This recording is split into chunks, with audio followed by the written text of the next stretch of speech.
this June ay nagbabalik na yung school ng mga estudyante. And syempre, yung mga working, ongoing pa rin naman kami. Wala namang bakasyon sa amin. So, lagi kong naririnig doon sa mga estudyante na sa mga Facebook o sa mga church people mismo, June 16 na naman, babalik na naman kami sa school, parang ganon. Parang ba, yung 2 months nga na vacation nila, gusto nilang dagdagan pa ulit. Di ba tawag ako mga students, no? Yung 2 months, gusto mo ulit gawing 1 year na. Yan, joke lang, wag naman. So, malaga pa rin po na mag-aral pa rin po tayo, especially ng salita ng Diyos and maging sa personal din nating buhay nga din. And there are times nga daw na sa pag-aaral mismo natin sa pag-work, dumarating talaga yung punto ng buhay natin na napapagod tayo physically, spiritually. Dumarating tayo sa punto ng buhay na nasasabi natin yung word na nakakatamad naman yung araw na to. Especially pag ganito yung weather, di ba? Yung bed weather nga tinatawag. Kumbaga, gusto mo lang matulog, gusto mo lang humiga, gusto mo lang magkape, kumain, at kung ano-ano pa man. So, yung June and July talaga, para siyang yung feel na gusto mo lang humiga. Parang minsan gusto mo lang matulog, magpahinga lang. Pero, as a Christian pa rin po, di ba? Kailangan meron tayong gawing counter-attack and pagkilos sa mga bagay na yun. And dumarating sa punto nga rin kahit sa mga LG natin, di ba, na dumarating tayo na parang mag-LG na naman kami. Kumbaga, nakikita ko na naman si ganito, mag-church na naman. Kumbaga, dumarating tayo na minsan, parang tinatamad tayo sa lahat ng mga bagay na yun. And sa punto ng ganong buhay, na sa estado nating magiging Kristyano, may mga danger sa ganon. At kailangan nating maiwasan yung mga bagay na ganon. Kasi ang kalooban sa atin ng Panginoong Diyos is yung enthusiasm. Kumbaga sa lahat ng gawain, masaya ka tayo. Sa lahat ng gawain priority natin siya. At sa lahat ng mga pinapagawa sa atin ng Panginoong Diyos, nag-e-enjoy tayo sa lahat ng yon. And kaya naman po, di ba, merong kaparaanan ang Panginoong Diyos para manatili tayo sa estado ng Kristiyano nating buhay na merong masaya, nagiging magalak tayo, masala na tayong nai-eager na gawin yung kalooban ng Panginoong Diyos. Everyday ng buhay natin, merong sinasabi si Lord sa mga buhay natin, na anak, meron akong pinapagawa sa iyo at kailangan magawa mo to hanggang makita mo ako ng mukhaan sa mukhaan. And makikita natin dito sa all throughout ng mga Bible characters, sa pamagitan nito, doon sila in-empower ng Panginoong Diyos at ginawa nila yung kalooban nga ng Panginoong Diyos. And meron din tayong sa punto ng buhay natin na pag sa paglilingkod natin, 6 years na ako. Yung iba, kung 11 years ka ng Kristiyano, parang ano na ba nangyari sa buhay ko pag wala namang changes, parang ano bang pagbabago sa akin sa loob ng nakaraang taon, ano nang nangyari sa akin. May mga question tayo sa mga buhay natin na minsan pakana din ng kaaway yun para mag-question tayo sa ginagawa ng Diyos para sa atin. And this night po, ang pag-aralan po natin, paki-flash nga po, is energized by His presence. So, makikita niyo po dito na yung presensya ng Diyos, yun yung nag-energize sa mga Kristiyano para gawin yung kalooban ng Diyos. Imagine niyo po mabuti, panaglilingkod tayo ng walang presence ni Lord. Isipin niyo mabuti, walang presence ni Lord, maglilingkod ka sa Kanya. For sure, hindi tayo tatagal ng 11 years. Baka nga, half pa lang nung 1 year na yon, sumuko ka na. Kung wala yung presensya ng Diyos. At napakalaga po ng presensya ng Diyos. At alam naman po natin kung bakit. Napakahirap tumugtog, napakahirap umawit, napakahirap sumamba ng walang presensya ng Panginoong Diyos. Kung walang presence ni Lord, ay itigil na rin natin yung church. Kaya nag-stay yung church dahil sa presence ni Lord. At kaya diba, kailangan i-energize yung mga Kristiyano na magpakapuno ulit sa presensya ng Panginoong Diyos. Ang solusyon talaga is nawala tayo dun sa presence ni Lord. Mamaya may pag-aralan tayo ng itong mga tao na to, sa pamagitan ng presensya ng Diyos, nagkaroon sila ng malaking pagbabago sa eternity. Nagkaroon sila ng malaking impact sa Christianity.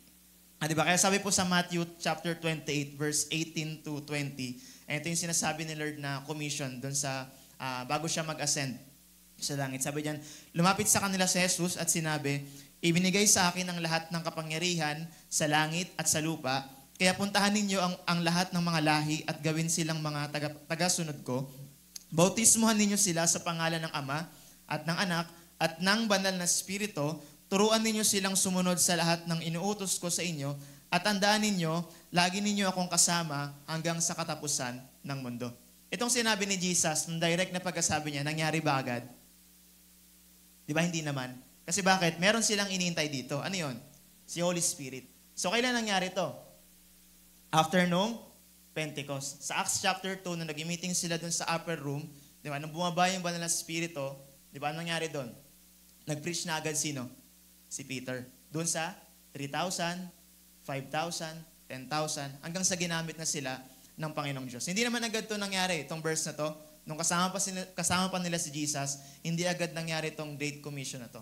Nangyari to, nung nag-ascend si Jesus, nung na-receive na nila yung banal na spirito, na pumunta sila sa iba't ibang lugar, nangaral sila, nagbautismo, nagpagaling, nag-cast out ng demons, kumbaga, nagpagaling sila ng may sakit, tapos pinangaral nila yung mabuting balita. Hanggang sa ngayon, sabi ng mga Kristiyano, nangyari din to sa mga buhay natin. At imagine niyo pong mabuti, kung wala yung leading ng Holy Spirit, ang hirap mag-share. Ang hirap magbasa ng Bible. Ang hirap mag-pray. Ang hirap mag-share ng salita ng Diyos sa mga unbeliever kung wala yung presensya ng Panginoong Diyos. Hindi tayo nagpe-prayer meeting base lang sa attendance. Nagpe-prayer meeting tayo kasi na-miss natin yung presensya ng Diyos. Bakit po? Kasi yung presensya ni Lord, hindi siya naranasan natin ngayon na forever agad. Diba? Yung mga presensya ni Lord, naranasan natin daily sa foretaste pa lang na mangyayari pag pumunta tayo sa kalangitan. Yung naranasan mo last year na sobrang revival ng month na to, wala pa yun. Diba? Kaya kailangan i-energize tayo ng Panginoon. And sabi niyan, when was the last time you sensed God's presence? Kailan yung last times na na-sense mo na nandun yung presensya ng Diyos? Alam niyo po, ang isa sa crucial sa isang Kristiyano ay hindi niya alam kung nandun yung presensya ng Diyos o wala. Ang isang Kristiyano daw na priority niya yung devotion niya, alam niya rin kung nandito yung presensya ni Lord o wala. Malalaman niyo ang lahat ng yon. Sa service pa lang, makikita niyo kagad doon, nandito ba si Lord or wala? Nakikiawit lang ba ako? Nakikisabay lang ba ako kay ate at kuya? Nandito ba si Lord? Dapat aware tayo kung nandyan ba talaga yung presence ni Lord or wala. Kaya diba, sa paglilingkod daw natin na sa Kristiyano, pag wala daw yung presensya ng Diyos, ano nag-e-end sa isang leader? Burnout, pagod, katamaran, at kung ano-ano pa. Pero pag nandyan sa yung presensya ng Diyos, wala lahat sa iyo. The reason kung bakit nag-i-stay lahat ng leaders, mga pastors, bukod sa may nagpipray sa kanila, dahil sinisik nila yung presensya ng Diyos. At yun yung nagsisustain sa atin. Kaya ang sekreto po para maging matagal tayo sa Kristiyano nating pamumuhay is may energize po tayo ng presence ni Lord. Diba, napakapalad natin kasi meron tayong time mag-prayer meeting. Kasi yung prayer meeting, para tayong nasa-charge. Hindi tayo parang, actually nasa-charge talaga tayo ng presence ni Lord. Pumupunta ka dito sa lugar na to na parang, alam mo parang wala ka ng buhay, nandito ba ako sa lugar na to? Yung isip ko nasa bahay na, yung katawan ko nasa kama na, pero nakaupo pa lang ako dito. Pero sa pamamagitan ng presence ni Lord, doon pa rin tayo lumalakas. And malaga po na aware tayo kung nararamdaman pa ba natin si Lord o hindi. Kasi alam niyo po, yung mga taong Kristiyano daw, yung totoong Kristiyano talaga, is alam niya kung yung presence ni Lord ay nasa kanya or wala. Kaya naman si David, di ba, nung na-meet niya si Lord, araw-araw niya kinakantahan si Lord, naranasan niya talaga yung presensya ni Lord personally. Nung nagkasala siya, di ba, alam niya rin na wala na. Kaya tayo, alam ba natin na nandiyan pa si Lord? Alam ba natin yung, nasa akin pa ba yung presensya ng Panginoong Diyos? Ang solusyon dyan, kung makikita mo resulta, kung nasa iyo pang presensya ni Lord, is every morning excited ka magbasa ng Bible. Pero pag hindi ka na excited, dun may question dun. Naranasan ko ba talaga yung presensya ni Lord? Kasi pag nasa iyo yung presence ni Lord, ganito yung pwedeng mangyari sa'yo. Hindi ka makapag-contain na, ang tagal naman mag-Wednesday, gusto ko na mag-prayer meeting. Ang tagal naman mag-Sunday kasi gusto ko na mag-worship service. Ang tagal naman, gusto ko na umuwi kasi namimiss ko na yung Bible ko. Namimiss ko na yung kwarto ko na luluhod ako doon mananalangin.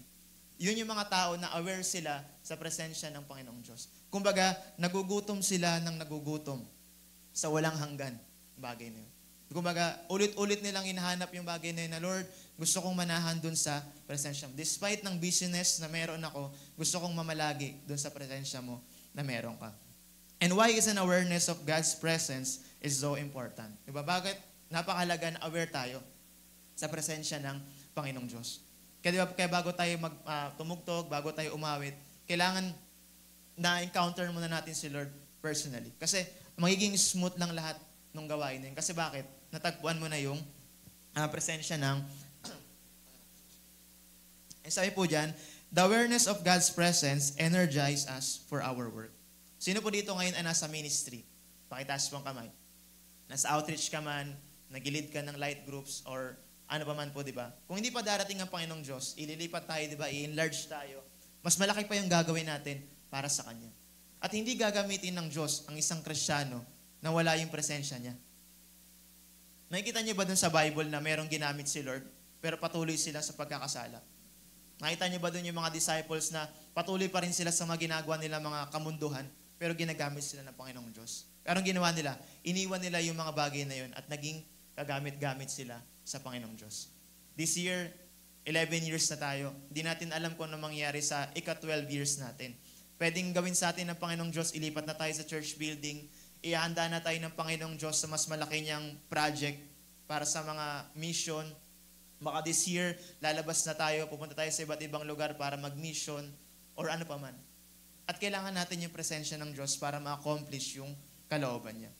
Sabi niyan, with the Lord's guidance and power, and we too can overcome adversity and advance the kingdom of God. Ikaw ba natanong mo sa sarili mo na, Lord, nagawa ko na ba yung pinapagawa mo sa akin? Or nagtatanong ka na, Lord, ano na ba yung nagagawa ko? Lord, ito bang pinapagawa mo ay ginagawa ko ba talaga? Ito bang ginagawa ko ngayon ay, ito ba talaga yung gusto mong mangyari sa buhay ko? Pero alam niyo po ba na once na enable tayo ng Diyos dun sa presensya niya, nalalaman din natin kung ano yung pinapagawa niya sa buhay natin. Kaya naman po, di ba, tayo mga nakaupo lang dyan, pero someday, kung hindi pa darating ang Panginoong Diyos, magugulat tayo na, ay, ito pala yung pinapagawa sa akin ng Panginoon. At salamat kasi nag-stay ako dun sa presence ni Lord. Ngayon, pinag-aaral ka pala ng Panginoong Diyos. Pero what if after mo mag-aral, dun ka nagagamitin ng Panginoong Diyos? And sabi niyan, how can we describe the presence of God? May idea ba kayo paano i-describe yung presence ni Lord? May idea kayo? Yeah. Ako din, wala.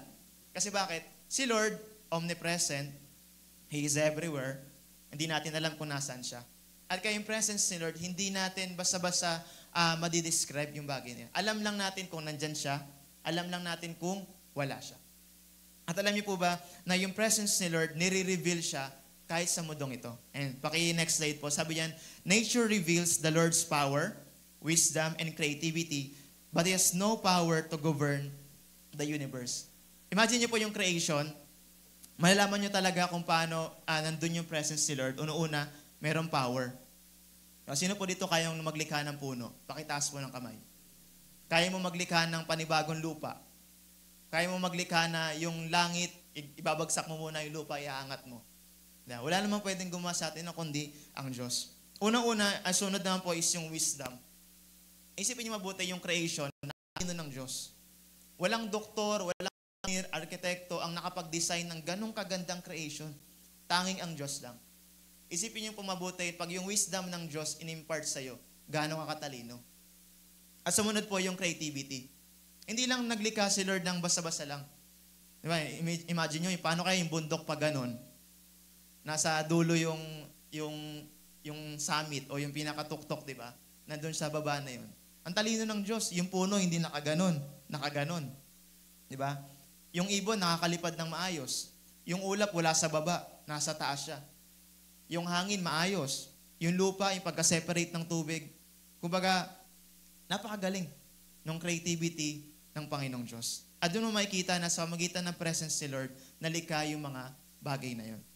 At pero, despite ng mga napakagandang mga lugar na yon o ano pa man, hindi yun basihan natin para mag-govern nga sa buong universe. At kailangan yung presensya ng Diyos para i-govern nga yung buong universe nga din. At makikita niyo po dito na sa pamagitan pala ng creation ng Panginoong Diyos, ma-amaze ka na talaga eh. Kung ikaw daw yung mahilig sa nature, kung mahilig ka sa mga puno-puno, sa mga bundok-bundok o sa mga pang ganyan, wala kang ibang masasabi kundi, Lord, napakatalino mo. Salamat kasi binigay mo sa amin tong bagay na to. Nagkaroon kami ng kapahingahan sa presensya mo mismo. And sabi po dyan, in Scripture, God's presence is usually connected with His desire to bless those who honor Him. Naniniwala po ba kayo na pag nandun yung presensya ng Diyos, nandun din yung blessing niya? Ay, hindi kayo naniniwala. Na pag nandun yung presence ni Lord, nandun din yung blessing niya? Ay, ayun yun. Siguro, parang hindi kayo nangangailangan talaga, no? Amen. Alam niyo po ba, yung Ark of the Covenant, ang sabi ng Bible, di ba? Ang tanging pwedeng magdala lang doon is yung mga Levites. Hindi pwedeng kahit kanino. Levites lang ang pwedeng magdala nun. Kaya naman yung Ark of the Covenant, nung nandun kay Obed-Edom that time, sino pinagpala? Si Obed-Edom. Kaya alam nyo minsan, hindi na natin kailangan mag-pray talaga ng financial ganto, material ganto. Kung nasa atin yung presence ni Lord, directly pagpapalain ka ng Panginoong Diyos.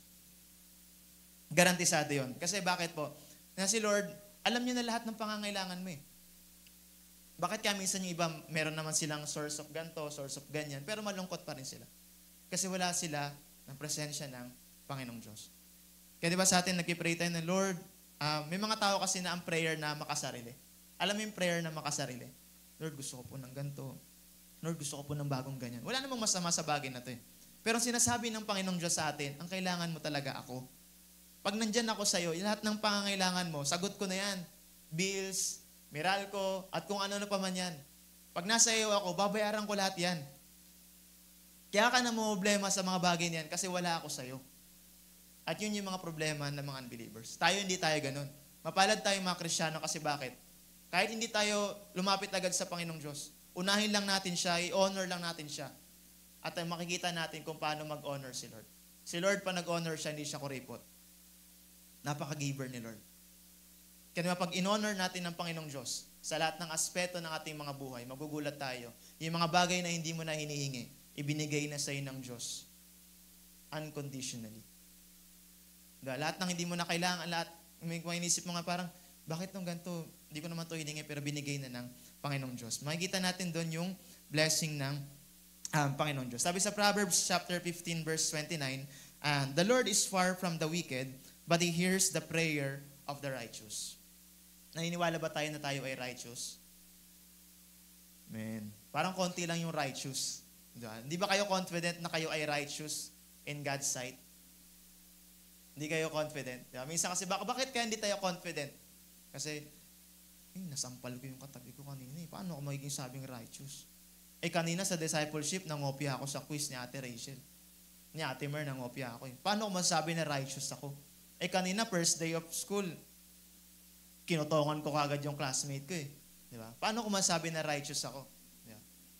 Kaya makikita natin, maintindihan natin mabuti dito na tayo, nagiging righteous tayo, hindi dahil sa maganda at gwapo ka, kundi dahil sa presence ni Lord. Diba? Dahil sa presensya ng Diyos na nasa iyo, kaya tayo nagiging righteous. Diba? Isipin niyo mabuti, pag tinitingnan ka ng ibang mga tao, diba, nakikita sa iyo si Jesus, hindi na si Aaron. Kasi yung presensya ni Lord ay nakay Aaron. Maging sa buhay din po natin. And next po, what role does the Holy Spirit today? Ano bang role ng Holy Spirit today? Isipin niyo mabuti kung naglilingkod ka ngayon, wala yung Holy Spirit. Ano mangyari sa atin? Dry, parang nakakatamad. Ano bang nangyari? Hopeless, faithless. Lahat ng may less, mararanasan natin kung wala yung Holy Spirit. And sabi po dyan, when you receive Jesus Christ as your personal Savior and confess Him as your Lord, the Holy Spirit came into your life. The moment na tanggapin natin si Jesus bilang Diyos at tagapagligtas ng ating mga buhay, doon na rin bumaba yung Banal na Espiritu sa iyo. Yun yung reason kung bakit pa nagbabasa tayo ng salita ng Diyos, naiintindihan agad natin. Hindi dahil matalino ka, kundi dahil sa Banal na Espiritu na nagtumutulong sa atin na maintindihan yung mga malalalim na bagay. Ako, every time na nagbabasa ako ng Bible, nag-pray ako na, Lord, tulungan niyo po ako na maintindihan ko po yung mga malalalim na bagay. Tulungan po ako ng Banal na Espiritu na mas lalo ko maintindihan kung ano yung sinasabi mo sa akin. Kasi kung sa pamamagitan lang na aking kaisipan o kaisipan natin, pag-aaralan natin yung salita ng Diyos, mapapagod lang lahat ng tayo. Hindi natin maunawaan ang lahat ng yun. Pero dahil sa pamamagitan ng Holy Spirit, doon natin naintindihan, doon natin na-explain ng mabuti yung salita ng Diyos. Hindi mo maintindihan yung Bible dahil magaling ka lang sa English, magaling ka sa grammar, or ano pa man. Magaling ka sa science, sa math, or ano pa man. Kundi dahil kay Holy Spirit, kaya mo naintindihan niyang salita ng Diyos. Kaya totoo talaga yun eh. Yung Bible talaga is nakakatalino talaga siya. Kasi pinag-aaralan mo yung utak ng Diyos. Pero habang pinapaunawa sa iyo ng Diyos, yung mensahe niya sa atin, nagkakaroon din ng changes sa mga buhay po natin. And sabi diyan, He indwells you and me to empower us, teach us, and explain the scriptures to us. Kaya naalala niyo yung eunuch, di ba? Hindi niya maintindihan yung salita ng Diyos. Kasi yung nag-explain. See? Sunday schooler, sino? Si Philip, di ba? Si Philip yung nag-explain sa pamagitan din ni Holy Spirit. In-explain niya yung book of Isaiah that time. Kaya tandaan natin, maging honest tayo sa harap ng Panginoong Diyos. Kung hindi mo maintindihan yung salita ng Diyos, magsabi ka sa Panginoon, Lord, hindi ko ito maintindihan, ipaunawa niyo naman po sa akin. At si Lord, magdudwell siya sa atin. At papaunawa niya sa atin na ito yung salita ko. At kailangan mo itong gawin para sa akin. Kaya nga maraming mga Kristiyano ngayon, nakakalungkot mang isipin, hindi na sila nagbabasa ng Bible. Kasi bakit? Ayoko magbasa ng Bible, hindi ko maintindihan. Pero kung mag-aas lang sila sa Panginoon, itatanong lang nila kay Lord, Lord, tulungan niyo naman kami na maintindihan namin tong salita mo. Kasi yung salita na ng Diyos, ay yun yung mag-guide sa atin kung paano mamuhay ng Kristiyano. Kaya diba yung scripture, hindi lang siya basta nag-empower sa atin, tinuturuan niya rin tayo paano maging marunong sa buhay po natin. And ito po yung mga pag-aaral natin is yung, and how did the Lord operate in the past? And meron akong mga nilagay po dyan na mga Bible characters yan sa Bible. Paano ba nag-operate si Lord dun sa mga tao nung past na yun? And sa number 1, and the Father revealed His presence to Moses through the burning bush. And mabasa natin yan sa Exodus chapter 3, verse 1 to 21. Isipin niyo po mabuti bago gamitin si Moses ng Panginoong Diyos para i-deliver yung mga Israelites dun sa mga Egyptian that time, na-encounter niya muna si Lord personally. Kaya sa atin, kung nag-aspire tayo na gamitin ng Panginoong Diyos, kailangan mo nang ma-encounter si Lord personally. At doon mo malalaman kung ano yung pinapagawa niya sa atin. Hindi tayo basta-basta pupunta sa battlefield na hindi mo na natin na-encounter si Lord. Kasi bakit? Siya yung magtitrain sa atin, siya yung magsasabi sa atin kung ano yung dapat mong gawin at hindi mo dapat gawin. O ano yung dapat mong gawin sa mga buhay po natin. Kaya makita niyo pong mabuti, kung hindi niya na-encounter si Lord, possible din yung mga Israelites hindi niya rin maliligtas that time.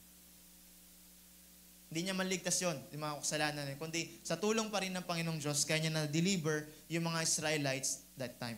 And si Moses, mag-isa lang siya. Ang kasama niya lang that time, sino? Si Aaron at si Miriam. Ilan yung ililigtas nila doon? Almost 2 million. Ang ililigtas nila doon, kaya ba niyang kaparaanan na lang? O kaya na natin tong tatlo. Lusubin na natin yung mga Egyptians na yan. Pero hindi. Kailangan nila ang tulong ng Panginoong Diyos para ma-deliver, para mailigtas yung mga Israelites that time. Tayo, kung gusto natin maligtas ang mga campus, kung gusto natin maligtas ang mga office mate natin, kailangan natin ng presensya ng Diyos doon sa lugar na yun. Nang sa ganon, mailigtas natin sila doon sa bandage, sa sin na meron sila hanggang ngayon. Kaya diba si Moses, doon yung palang makikita na sinabi agad ni Moses that time na, Lord, hindi naman ako magaling magsalita eh.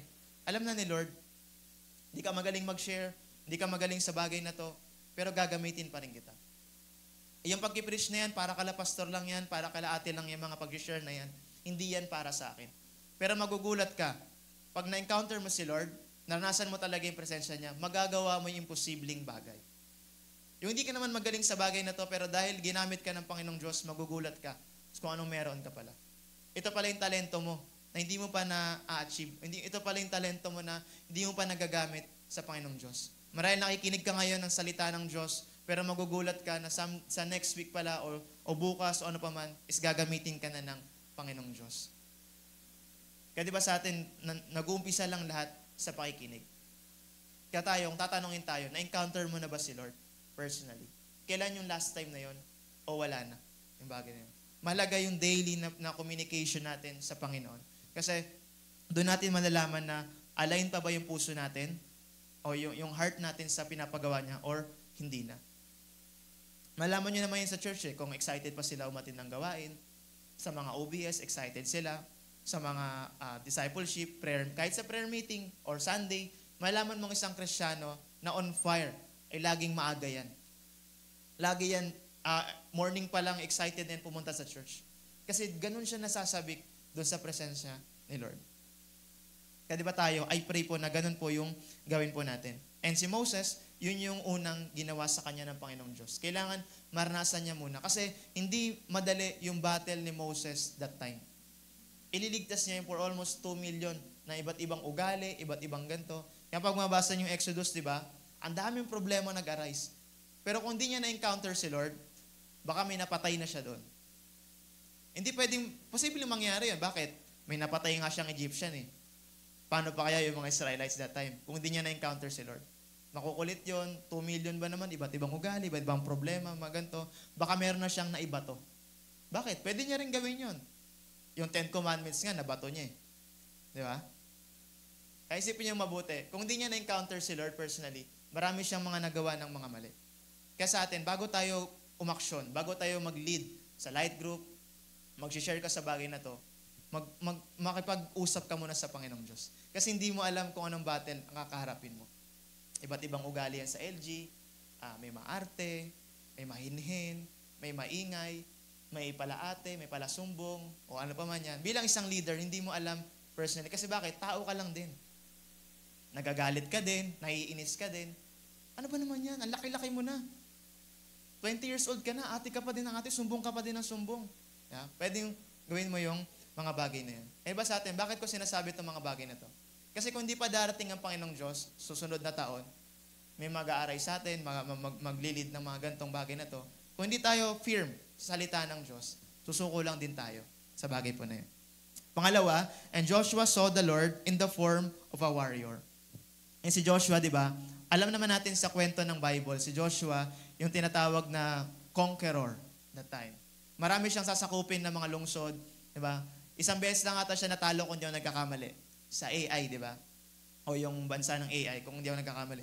Doon lang siya natalo dahil sa kasalanan ni Achan that time. Pero mostly ng mga battles niya, knock-out lahat ng mga kalaban niya. Ilang hari man yan, tinalo niya ang lahat ng yon. Pero magagawa niya lang ba ang lahat ng yon dahil magaling siya sa pakikipagdigma? Hindi. Nagawa niya ang lahat ng yon kasi na-meet niya muna yung captain of the Lord's army. Kaya niya napagtagumpayan yung mga bagay na yon. At si Joshua that time mag-isa lang siya. Pero marami silang bansa ang sinakop. Tumanda na lang siya. Pero lahat ng lupain, hindi niya pa nasakop. At nakakalungkot pang isipin, yung mga lupain na hindi niya nasakop, yun yung naging kalaban ng mga Israelites, yung masusunod na mga generation. Tayo, marami pa tayong lupain na sasakupin. Di ba? Nasa Muntinlupa pa lang tayo. Wala pa tayo sa outside o sa international. Marami pa tayong lugar na sasakupin. At kailangan natin si Lord. Siya yung magli-lead sa atin personally. Di natin alam, may mga tatawagin tayo sa mission field o sa ano pa man. Magugulat na lang tayo sa mga pinapagawa sa atin ng Panginoong Diyos. Kaya pinagkipray natin, di ba, na Lord, ano man po yung apakan namin, magiging pagmamay-ari mo yun. Saan man ako pumunta, Lord, maliligtas po yung mga tao na yun. Di ba? Hindi maliligtas yung mga tao na yun unless ma-meet mo muna si Lord personally. At doon natin makikita yung victory na meron tayo. Kasi si Joshua, bago siya naging matagumpay sa lahat ng yon, diba, nakipag-usap muna siya sa Panginoong Diyos. And sa number 3, and God appeared to Gideon to encourage him. Sa mabasa po natin yan sa Judges chapter 7, verse 1 to 25. And si Gideon, mabasa natin sa Bible, ay napakaduwag. Di ba? Sinasakop sila ng Midianites, okay lang sa kanila yung bagay na yun. Until such time, na-meet niya si Lord, at ang tinawag sa kanya ni Lord ay hindi na duwag kundi warrior. Tinatawag na yun. Pero sa magitan na to, na-encounter niya si Lord, yung presence ni Lord mismo, nagkaroon sila ng katagumpayan against sa Midianites that time. Actually, hindi nga sila nakipaglaban eh. Binigyan lang sila ni Lord ng strategy paano talunin yung mga Midianites. Ano nangyari that time? Yung mga Midianites, sila yung nagpatayan, pinatay nila yung kapwa nila, at doon, yun yung ikinabagsak ng mga Midianites. Tayo minsan para tayong si Gideon eh. May pinapagawa si Lord sa atin pero naduduwag tayo minsan. Pero pag nandyan sa atin yung presensya ni Lord, nawawala yung duwag. May mga ilang tao dito na nakasama ko na ilang taon na. Pero sinasabihan sila dati ni pastor na, uy, mag-share ka naman sa gantong mag-speak ka naman sa ganto. Lagi nilang sinasabi that time, pastor, hindi talaga ako para dyan. Nahiya talaga ako. Tutungtong pa lang ako sa pulpito, nanginginig na ako. Parang hindi ko na alam yung gagawin ko. Uy, mag-share ka naman sa Bible study. Pastor, hindi talaga ako para sa pag-share kasi nangangatog talaga yung dibdib ko, hindi ko alam yung gagawin. Nung napuspos sila ng Banal na Spirit, ay, nagulat talaga ako, sabi ko, tingnan mo to, ang galing pala nito magsalita, tapos hindi pinapagamit yung talento niya. Tingnan mo tong tao na to, napakagaling pala sa Bible, pero ayaw niya ipagamit na pag-share ng salita ng Diyos. At ilan po sa atin yung mga ganon? Naduduwag tayo sa mga bagay na pinapagawa ng Diyos para sa atin. Kasi bakit tayo naduduwag? Dahil hindi pa natin nararanasan yung presensya ng Panginoong Diyos. Ilan po sa atin dito, na napuspos ng prayer meeting, kinabukasan, anong gusto natin gawin? Parang meron ka sa sarili mo na hindi mo makontain, na Lord, gusto ko itang i-share sa tao na to, sa katabi ko na to. Gusto ko mapanalunan itong bagay na to. Dahil nga puspos ka ng presensya ng Panginoon. At si Gideon, kinawala yung kaduwagan niya yung araw na yon nung na-meet niya si Lord. Na-meet niya talaga si Lord personally. Ngayon, meron tayong school, nagbabalik ulit. Ilan sa mga estudyante natin ang magkakaroon ng katapangan, mag-start ulit ng campus ministry. O maghihintay pa rin tayo na, ay, pupunta naman si pastor sa school namin eh. Siya na lang yung mag-share dito sa room namin. Si pastor hindi sinaro to, na kaya niyang padamihin yung sarili niya. Kailangan ni pastor ng katulong at ng kung ano pa man. Kung nilagay ka dyan sa section na yan, ikaw ang gagamitin dyan para sa lugar na yan. Nung senior high po ako, ganun ako. Lagi ko sinasabi na, andyan naman si JM, siya na lang mag-share, sasama na lang ako sa kanya. Kasi that time, ayoko din talaga nung pupunta sa school na mag-share, magandang umaga po, nandito po kami para mag-share. Hindi po kami manghihingi na kung ano-ano pa man. Wala kaming iabot na sobre o ano pa man sa inyo. Basta kailangan ko lang po yung tainga nyo. Tapos nangangatog ako habang sinasabi ko yung bagay niyo. Kasi ang like ko nga iniisipin, pag Bible study, ang iisipin nila, pera-pera lang yan. After nyan mag-share, mag-abot niya ng envelope dito, tapos ganyan. Pero hindi eh. Dumating ako sa punto na, Lord, hindi pwedeng manatili ako sa estado ko ng gantong buhay. Kaya naman that time, nung nag-ano ako noon, nag-step of faith ako that time, may pinasok akong classroom, sinirang ko, hindi ko alam kung anong gagawin. Pero nagulat ako that time na nag-share ako sa mga estudyante na yon. Nag-iyakan sila that time. Sabi ko, Lord, anong nangyayari? Wala naman akong ginagawa sa kanila. Bakit nag-iiyakan po sila? Anong isipin ng mga teacher dito? Baka sabihin ano yung pinag-ano ko. Pero nagulat ako doon that time. Doon na rin ako nag-start mag-Bible study sa classroom na yun, regular that time. Kaya diba, in-encourage ko yung mga estudyante dito na magba-back to school. Ano yung pwede mo natin gawin? Papayag ka ba na matapos ng school year, wala ka nadala sa church? Wala ka na sharean about kay Jesus? Yung bagay na yun. Lagi mo pong isipin, kung estudyante ka that time, bunga ka din ng campus ministry. Mostly sa atin dito ay bunga ng campus ministry. Kaya naman bilang isang estudyante na alam natin yung salita ng Diyos, kuminsan para tayo nagiging Gideon that time, na naduduwag tayo sa pinapagawa ng Panginoong Diyos. It's time na sa this year, di ba, magpagamit tayo sa Panginoong Diyos. Hindi mo alam kung anong kaya mong gawin na itinatago mo lang dyan. Hindi mo pa alam si Jassel, magiging Reynard Bongki pala that time. Matapang siya mag-share. Oy, mga classmate ko dyan, di ba? Pupunta siya dun sa flagpole, mag-share sa bagay na. Hindi natin alam kung anong kayang gawin.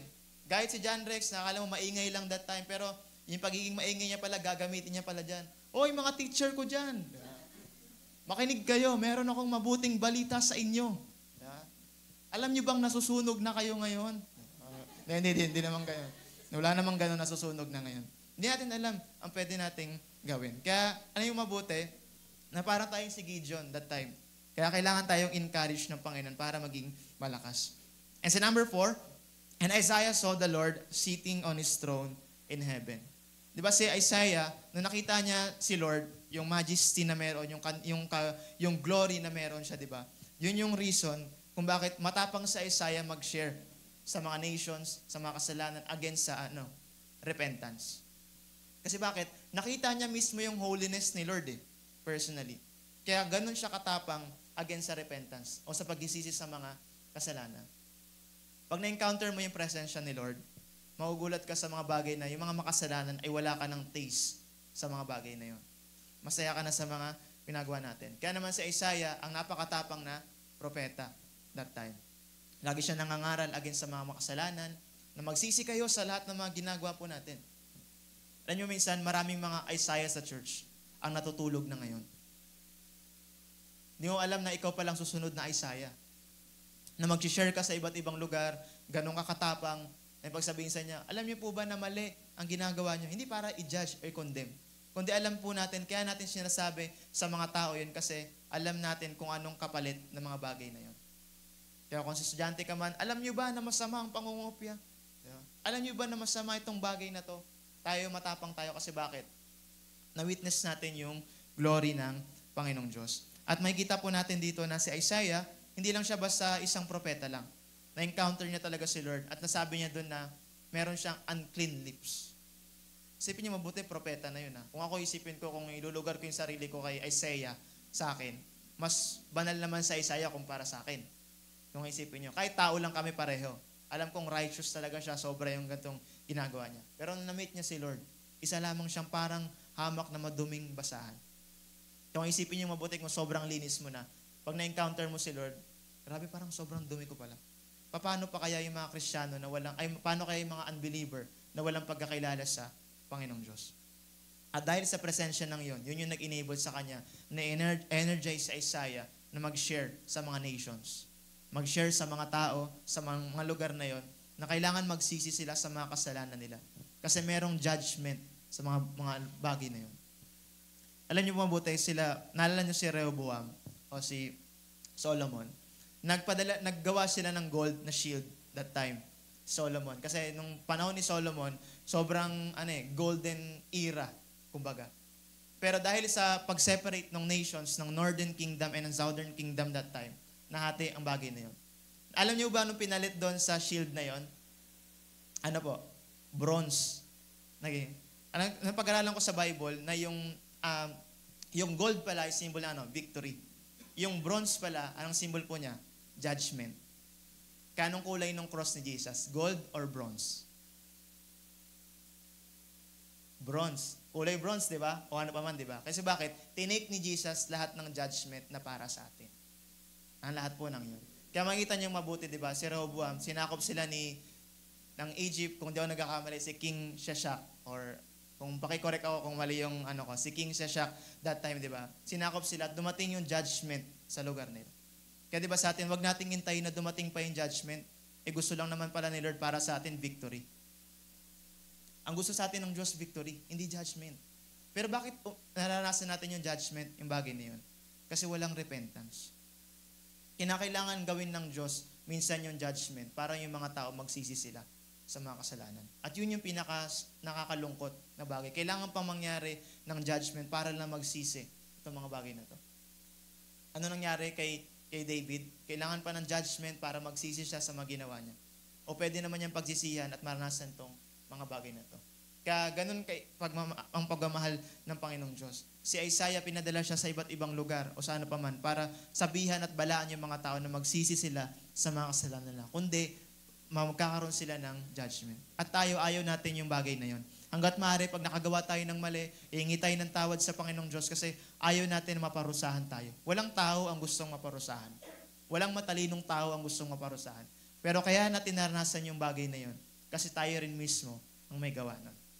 Kaya diba sa Isaiah, nung nakita niya kung gaano kahuli ang Panginoong Diyos, nakita niya rin kung gaano kamiserable yung pinagagawa ng mga tao. Kasi pastor, o siya na pa man dito, pag nire-rebuke tayo, hindi dahil sa sarili niya lang yun, kundi yun ay utos ng Panginoong Diyos. Para meron tayong correct sa mga buhay po natin.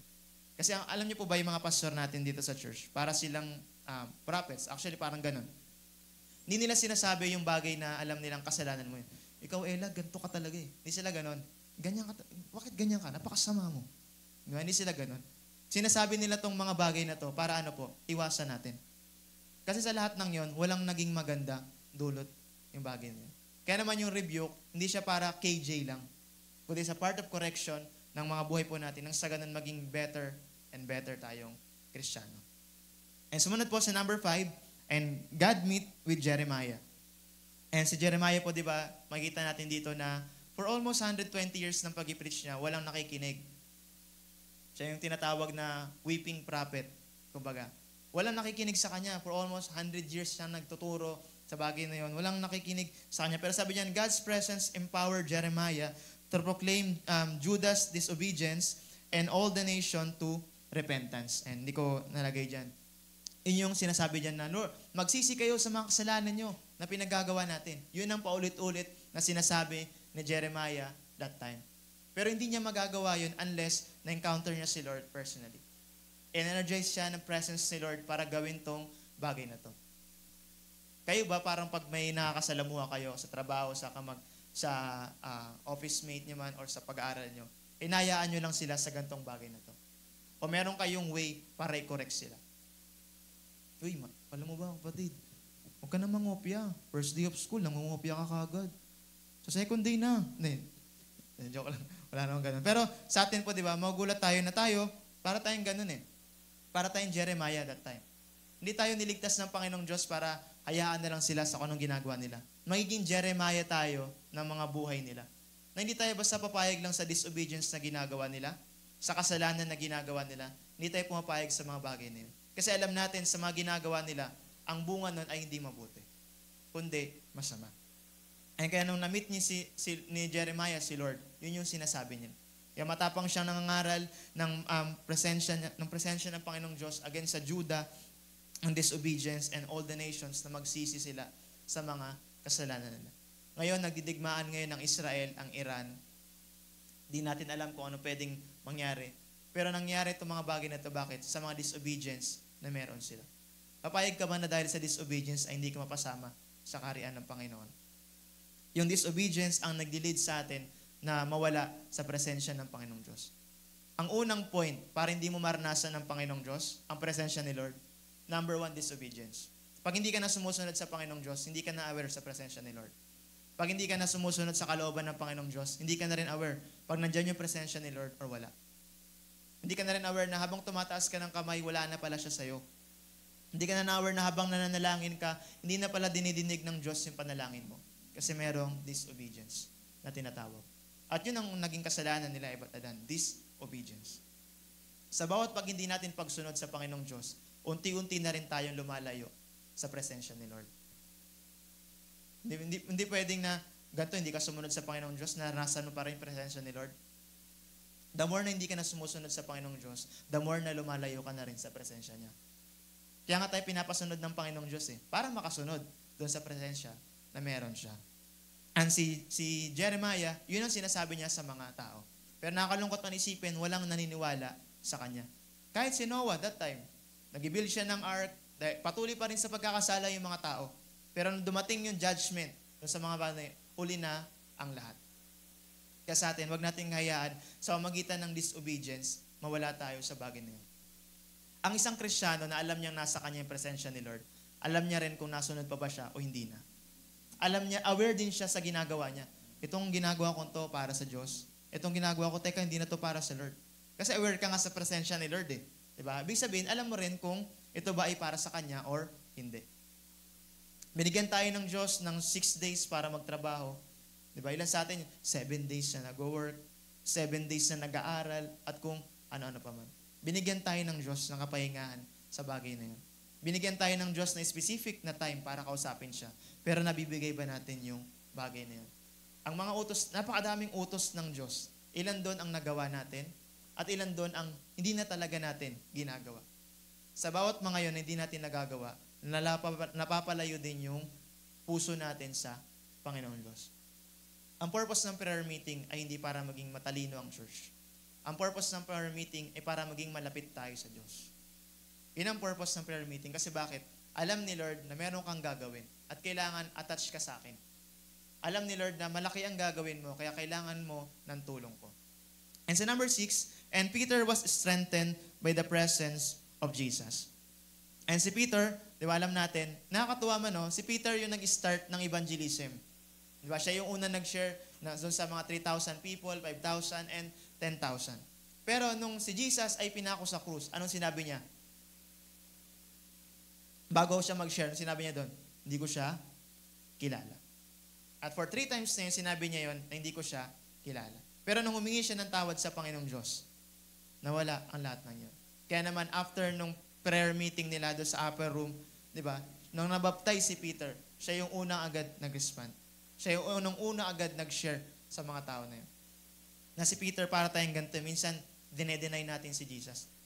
Uy, Aaron, ikaw na mag-pray ngayon. Uy, hindi ako Christian. Hindi ako marunong mag-pray.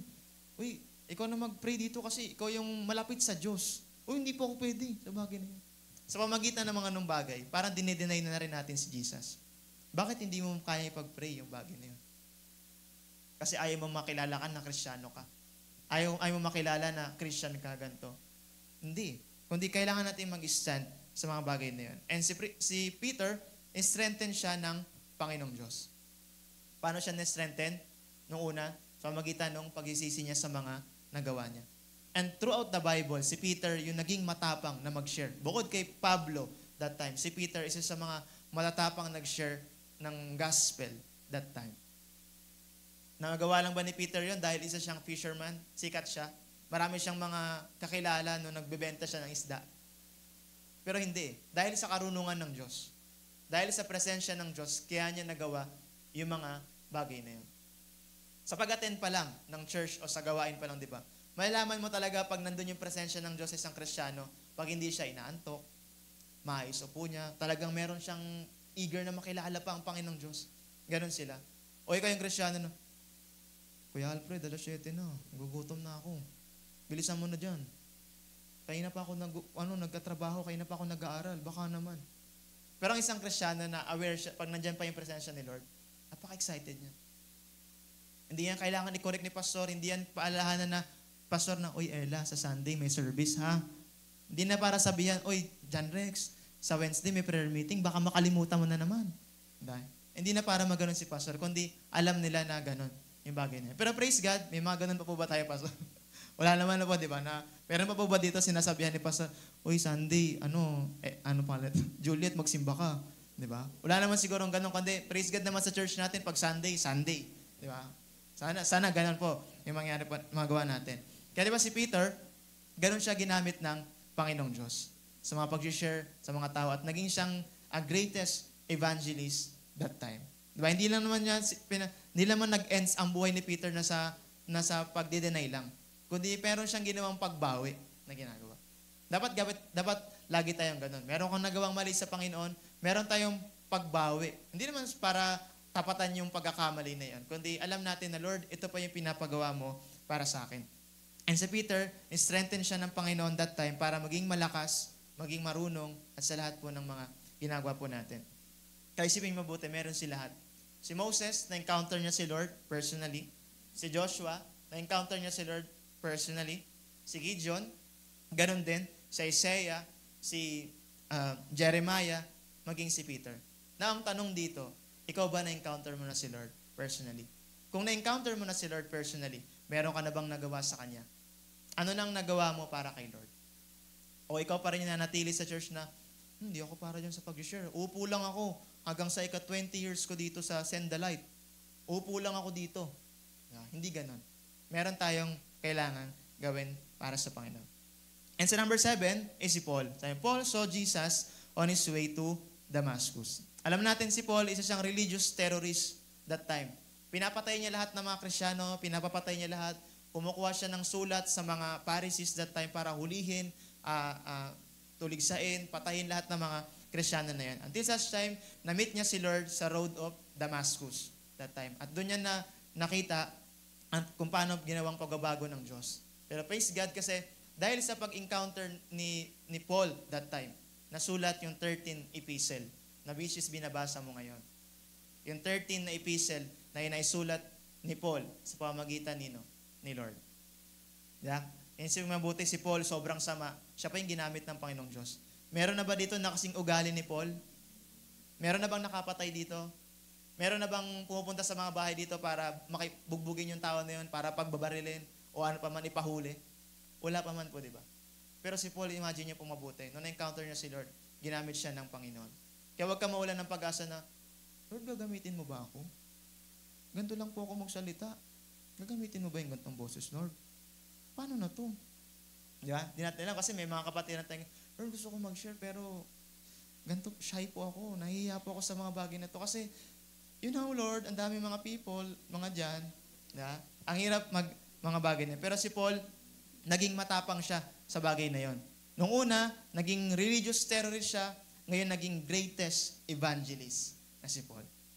Dati, ganito lang yung buhay mo, pero nang ginamit ka ng Diyos, naging great ka rin para sa kariyan ng Panginoong Diyos. At makita natin si Paul, hanggang sa umarap siya kay Cesar that time. Ang sinasabi niya pa rin po, yung kaligtasan niya, nagbumula sa Panginoon. Kung paano niya nakilala si Jesus. Yun lang paulit-ulit niyang, pag nakababasa niyo yung kwento ni Paul sa Pauline Epistle, pag nabasa mo doon, paulit-ulit niya sinasabi doon about crucifixion ni Jesus. Paano niya na-encounter si Lord.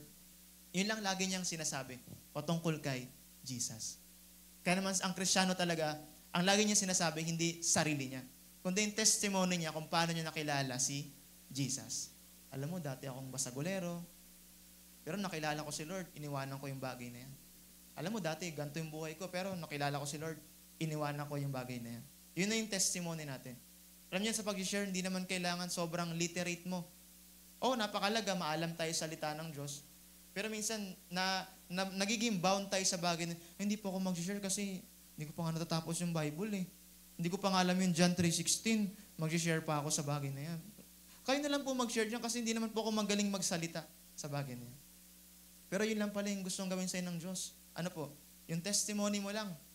Para ka na nag-evangelize dun sa lugar, sa mga katabi mo o saan pa man. Hindi ka man kagalingan sa gantong bagay, pero sinabi mo lang kung paano ka naligtas, nakapag-witness ka na. Yun ang ginawa ni Paul. Although matalino talaga si Paul, dahil nag-aaral siya under kay Gamaliel that time, pero dahil sa presensya din ni Lord, yun yung nag-empower sa kanya na magkaroon siya ng katapangan. Agupitin, batuhin, ipapatay. Ang gusto niya pa rin mangyari, maligtas yung mga tao na yun. Hindi mo mababasa doon na sinulat ni Paul na, humanda kayo, Ephesians. Babalik ako dyan, maghihiganti ako.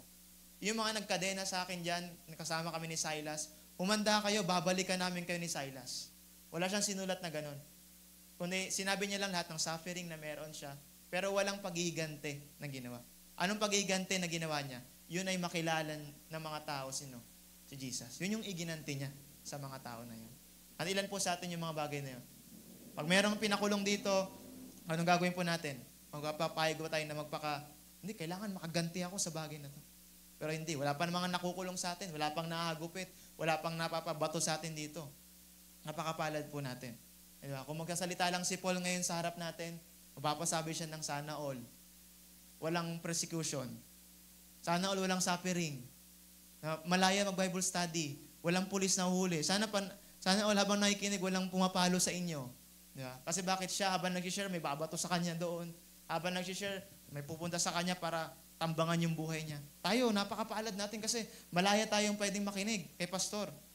Wala pa naman dito, di ba? Nakikinig kay pastor, binato? Meron na ba? Wala pa naman. Pero nung si Pete, si Paul, mga disciples, nag-share sila, ganun yung nararanasan nila. Kaya tayo, napakapalad natin. Naka-aircon pa tayo. May ilaw, may upuan. Doon, kahit saan lang. At yung buhay pa nila, pwedeng, mamaya, baka patay na sila. At kung ano na pa man. At yun yung nagiging encourage nila. Hindi dahil sa anong meron sila, marunong sila. Because na-encounter nila talaga yung presence ni Lord. Kaya doon tayo tumatapang muli. Kung piling man napapagod ka na, tinatamad ka sa lahat ng bagay, kailangan mong i-recharge muli yung sarili mo sa presensya ni Lord. Napapagod ka sa work, sa pag-aaral, at kung ano-ano pa man, na nalilimutan mo na yung pinapagawa sa'yo ng Panginoong Diyos, it's time, di ba, na ibalik natin yung sarili natin doon sa presensya ni Lord. At magugulat tayo. Dahil sa Sunday, excited ka magpuri, excited ka sa mga groups naman o mga activities sa church, excited ka sa lahat tayo. Kasi alam mo bakit? Yung ginagawa mo ay para sa Panginoon.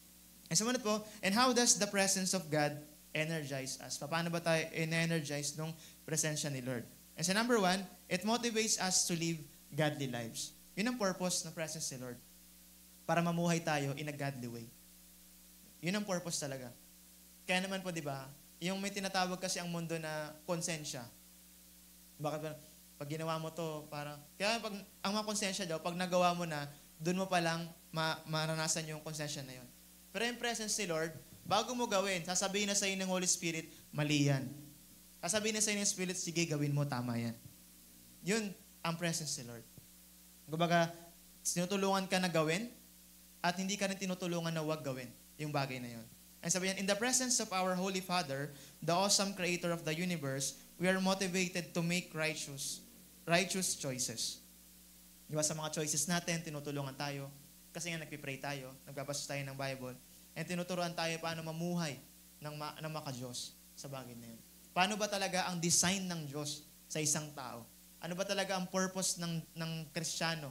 Anong purpose ng tao? Bakit nilikha ba ng Diyos ang tao para magkasala lang?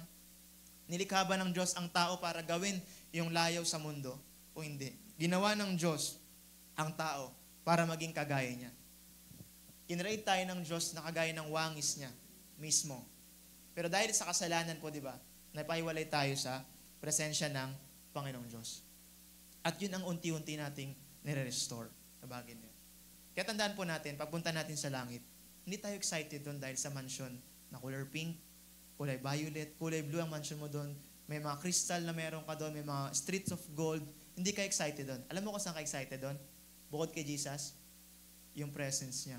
na eternal mo nang mararanasan. Hindi na siya foretaste. Eternal mo na siyang maranasan. Siyempre, pag wala si Jesus doon, wala yung kaya doon ka excited.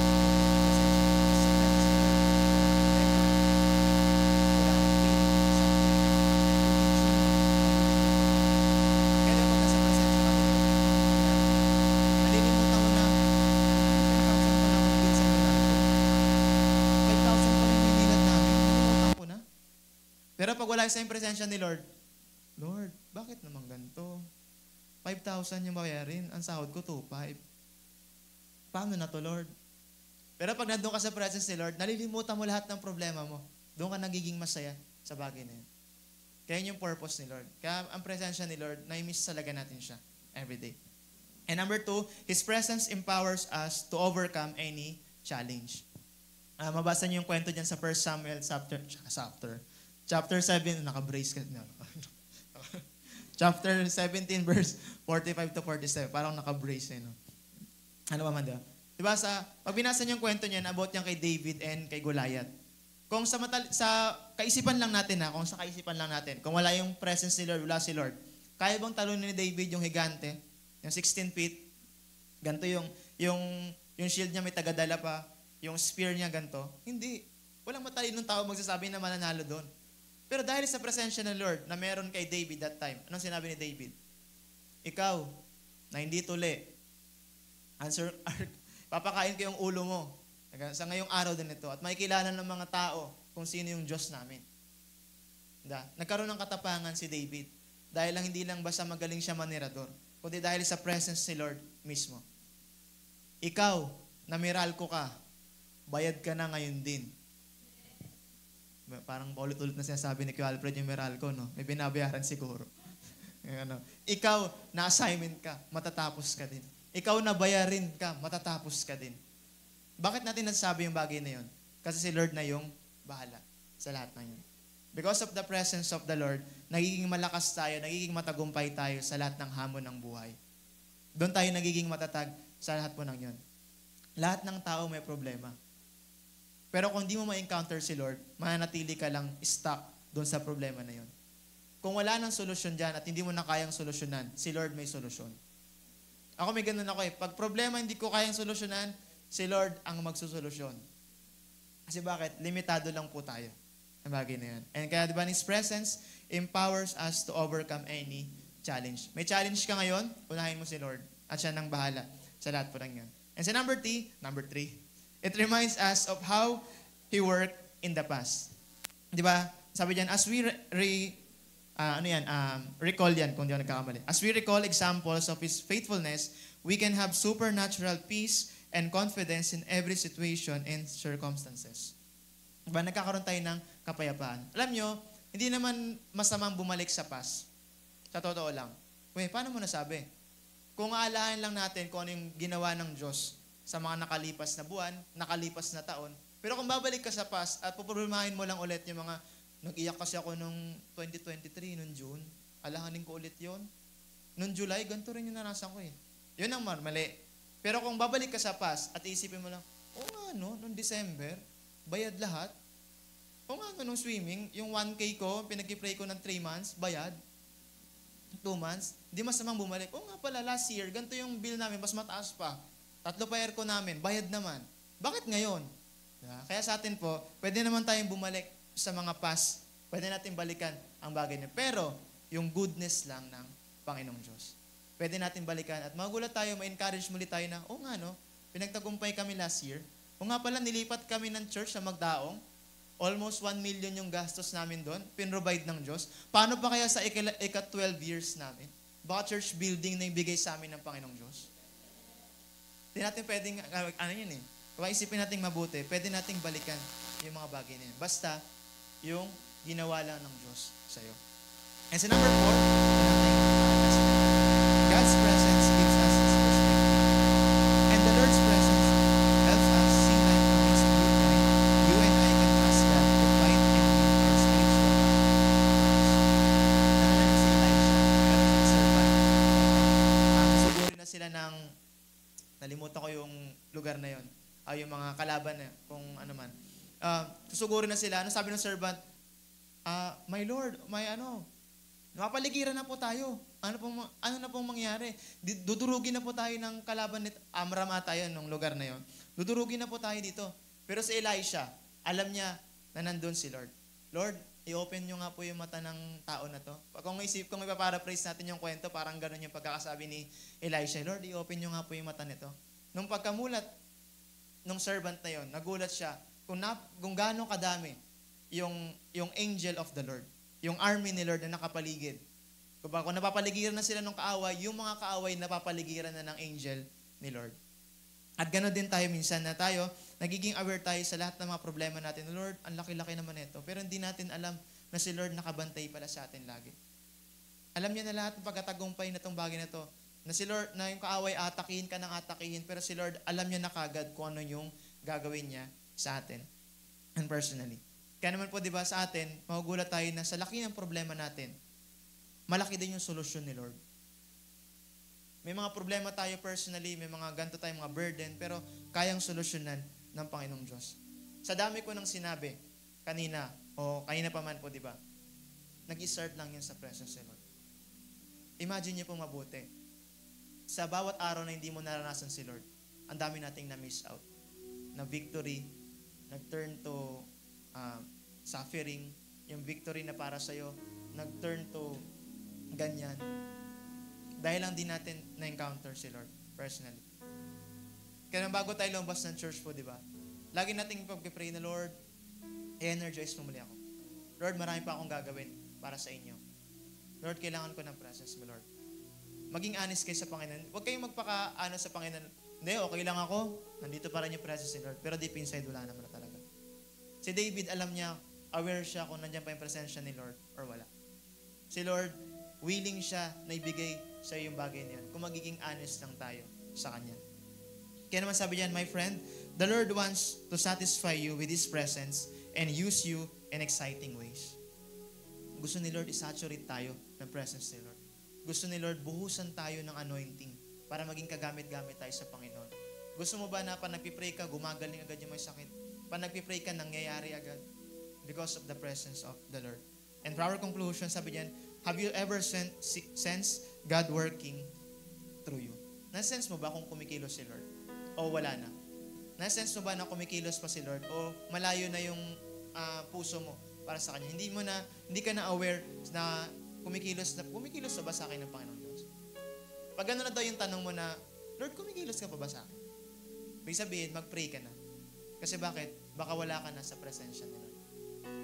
Kasi hindi mo matatanong yung bagay na yun kung nandun ka sa presensya ni Lord. Every time nandun ka sa presensya ni Lord, kumikilos siya. Hindi siya nagpapahinga. Araw-araw kumikilos si Lord.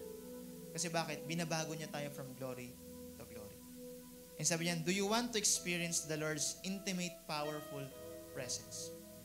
Si Lord, nag-i-invite siya ngayong prayer meeting na anak, alam ko napapagod ka sa gantong bagay, sa paglilid mo o sa kung ano pa man. Hayaan mo, paparanas ko sa iyo yung presensya ko nang sa ganun lumakas ka muli. Ang source ng mga disciples that time ay hindi para mag-exercise sila kung ano pa man. Ang source nila yung presence ni Lord. Kaya sila ganun ka-eager pumunta sa iba't ibang nations, sa mga Asians, iba't ibang lugar because of the presence of the Lord. Kaya nagiging matapang sila na mag-share. Ano kung mas matalino sa akin yan? Ano kung mas aral siya kumpara sa akin? Aral naman ako sa salita ng Diyos. Yun ang sinasabi, mga bagay din.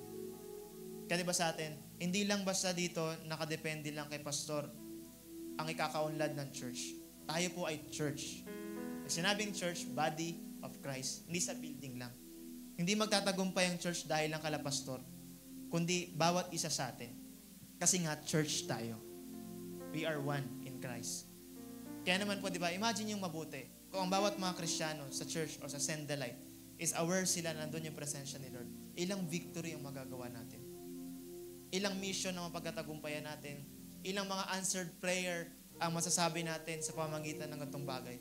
Ilan mga mapagpapala na binigay sa atin ng Panginoong Diyos dahil nasa atin yung presensya niya mismo. Kaya sa totoo lang, kung isipin niyo po mabuti, kung iniisip niyo na, bakit kaya hindi pinoprovide ng Panginoong Diyos itong bagay na to? baka kailangan mo lang ng presensya niya. At doon mo makikita na ipoprovide niya lahat ng pangangailangan mo. Pwede natin isipin na, Lord, kailangan ko talaga ng pera. Hindi. Ako ang kailangan mo. Hindi pera. Ako ang kailangan mo. Kaya makita yung mabuti. Kung pag dumating ka na sa punto na, Lord, ikaw talaga yung kailangan ko. Magugulat ka. Lahat na hindi mo pinag-pray, mangyayari sa'yo. Talagang mabibless ka. Kasi bakit? Inuuna mo ang Panginoong Diyos. Lagi nating isipin, once na in-honor natin si Lord, hayaan natin na si Lord ang mag-honor sa atin. May bless tayo personally, spiritually, maging physically ng ating mga buhay. Kaya kung pwede mo napapagod ka na para sa araw na to, ang solusyon is bumalik ka ulit doon sa presence ni Lord. Isik mo ulit yung bagay na yun. Manahan ulit tayo sa lugar na yun. At hayaan natin kumilos ang Panginoong Diyos sa ating mga buhay. And tayo po ay yumuko.